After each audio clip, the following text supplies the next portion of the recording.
Everybody, welcome to the next chapter of How Winston Delivered Christmas. Today I am going to be sharing with you chapter 14, which is titled You Aren't a Salmon. All of a sudden, Winston felt himself being picked up gently by his tatty scarf and flung across the street onto the snowy pavement. He landed heavily and rolled across the frozen ground. He just lay on the floor panting and willing his heart to stop thumping like a big drum. Without opening his eyes, he patted himself down with his paws.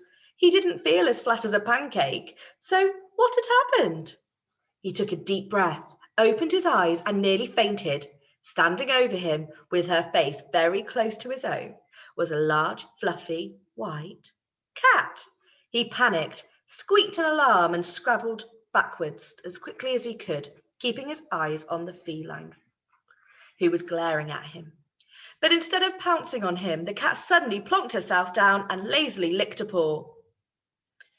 "Darling, do come away from the edge of that road," she drawled. "I'm not going to rescue you again." Winston stopped scrabbling and scampered away from the curb, making sure to keep the cat at an escapable distance from him at all times. You rescued me?" stammered Winston. The cat stopped grooming herself and looked at Winston. "Of course," she purred. "You were about to be squished flat under the wheels of one of those cars. Very careless of you, I must say." When Winston didn't say anything, she continued, "I live in one of the apartments near here.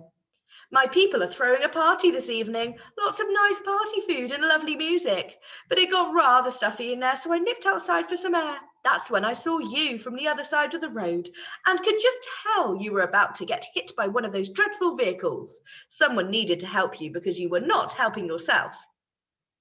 "And now you're going to eat me?" squeaked Winston in a small and terrified voice. The cat looked offended. "Eat you?" she cried. "Now why on earth would I eat a mouse?" "Because that's what cats do, isn't it?" said Winston quietly. "Eat mice?" The cat rolled her eyes. "Well, I don't know about that, but this cat certainly doesn't. I've never nibbled mouse in my life. For dinner this evening, I had poached salmon, scallops, and a little dollop of caviar.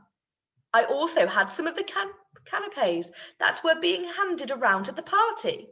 It was all rather delicious, far more tasty than a grubby mouse, I should think."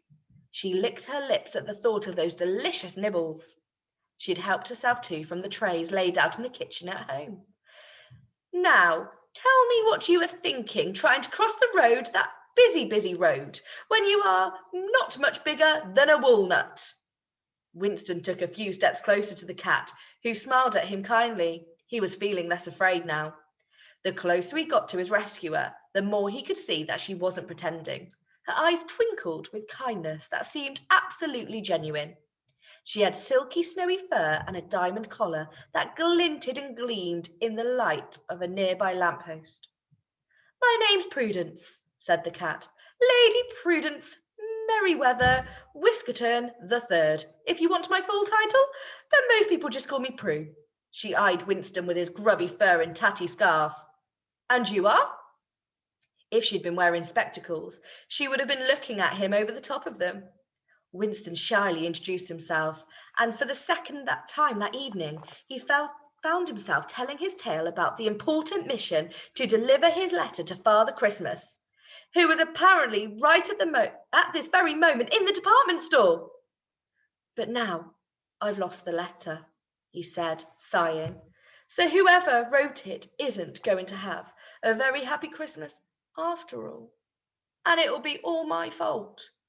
Prue listened to Winston. She looked around, squinting as she peered across the street. "I say," she said, "that wouldn't be it over there, would it? Stuck to that traffic light?" Winston had to stand on tiptoes to see where Prue was pointing. He couldn't believe it. There it was. The letter. Still stuck exactly where it had been all along. He had lost sight of it when he was being spun around in circles and almost flattened.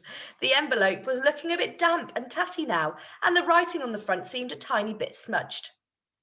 "Yes, that's it!" cried Winston excitedly. Prue lowered herself down on the snow. "Come on," she said, slightly bossily. Hop on my back and we'll go and fetch it.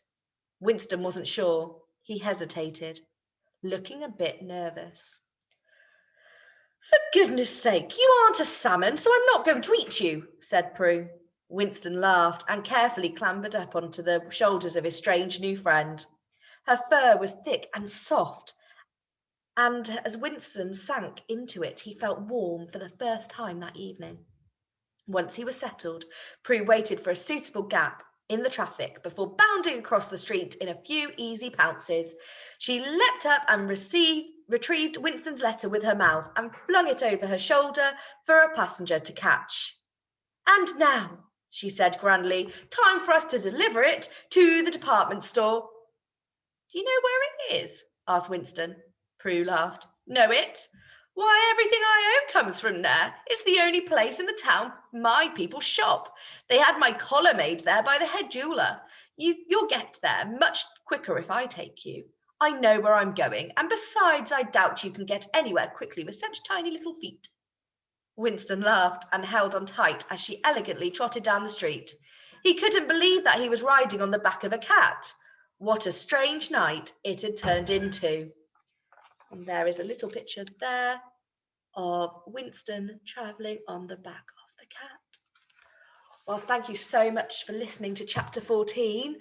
Very exciting, and we'll have to see what happened next. And it is a bit of a strange ending to that chapter, so I'm very looking forward to the next one.